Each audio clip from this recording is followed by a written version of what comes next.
Naruto does not have a villain problem, you just have a questionable morality. And when I say this, I don't mean it as an attack, but more so in the way that whenever we discuss the villains in Naruto, the immediate reaction is to say that, whoa, these villains aren't actually villains, they're broken heroes. And while that may be true, at least in some capacity, it starts to become a problem when we start blaming the author for you sympathizing with these characters. And obviously, I'm not completely absolving the author from whatever writing decisions they make, since they do have some stakes in the way how a character is going to be perceived, but generally, your reception to that person's or that character's backstory and nuance or whatnot is completely up to you. And the reason this topic came to mind is because recently I was scrolling on TikTok and I came across this image. It's a pretty popular image of Itachi taking out the children during the Uchiha massacre. And the problem wasn't the image itself, it was that in the comment section someone made this remark essentially saying that Kishimoto was trying to whitewash Itachi's character in Shippuden because he got a backstory or whatnot. And seeing that comment kind of sparked this, I wouldn't say fire,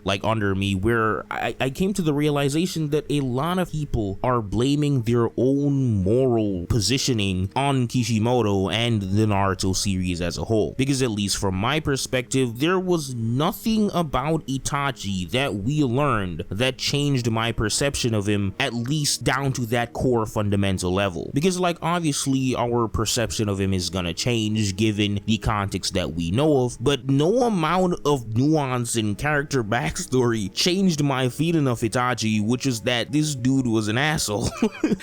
And I think the series is telling you that although he made these decisions and they were done for the right reason, he's still an asshole and you should look at him as an asshole. Itachi is a very flawed character, and that's one of the things that makes him so compelling. And to try and reduce his character to just, oh, he was bad now, and since he got context and a backstory, we should now look at him as this purely good person, I think that's a terrible way of looking at media and a terrible way of looking at Naruto itself. Itachi is a very nuanced character, and as I said earlier, I think one of the best parts of his character is the fact that you can look at what he did and still come to the conclusion that yes, what he was doing was for the right reason, but at the end of the day, what he did was majorly messed up and costed a lot for the people that he cared about. And as such, it is completely fair to still not like him even after all of the context and the nuance is revealed. And it doesn't even stop at Itachi, this goes for every single character in Naruto, and if you're a fan of another series, you can find parallels in there as well. Learning about Nagato's backstory and what happened to him and what caused him to become Pain doesn't diminish what he did. What he did was still messed up. He still killed a lot of people, and just because we now know the reason why he did that, it doesn't make what he did, it doesn't water it down. It's still there if you are robust in your moral positioning. I'm the type of person where I can understand why you did something, but I can still look at what you did as being bad, and that holds true for both my analysis of fictional media as well as the real world. This is also why it stuns me when people say that Kabuto should have never had a backstory, which is fine if it's just your personal preference and you prefer characters without backstories, but to say that his backstory was only there to whitewash the characters or simply there to garner sympathy is a bit disingenuous. The way how I see backstories in fiction is that they aren't there for you to garner sympathy unless it's literally written to do that, but rather for you to get an understanding as to why we got to this place, especially if that series is one that is grounded in human emotion and the characters are written like real humans. Then you would want to know why a character is doing what they're doing, because although it's fine to have characters that are simply evil just for the sake of being evil, when you're writing a series that is as nuanced as Naruto and is very political and emotional, and it builds off of the interpersonal interactions between people and these reactions that happen, you sort of create a situation where it necessitates a reason. Kabuto is a bad guy. Why is he a bad guy? What drove him to be a bad guy? yes, there are cases of people just being born psychopaths, but realistically, something has to happen for you to get down to that place. But also, don't get me wrong, I don't think there's anything wrong with characters like Frieza or Kid Buu or Sukuna or whatnot, because those serve their own functions and have their own appeals, and what I'm trying to do here isn't to demonize any one archetype and put up another one, but rather make a point about how this isn't really a problem on the nuance side, and that if you have a problem, then the problem is most likely with you. But anyways, I hope y'all enjoyed this rant style video. I wanted to get this off my chest, so the video is not going to be as edited as y'all would like, but hey, that plot hole debunk video is coming soon. I'm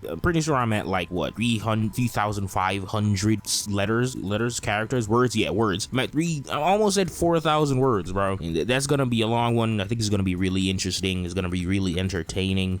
Stay tuned for that. Remember, memberships are live. If y'all want to join the litter box, make sure to like and subscribe. Catch y'all in the next one. Bye.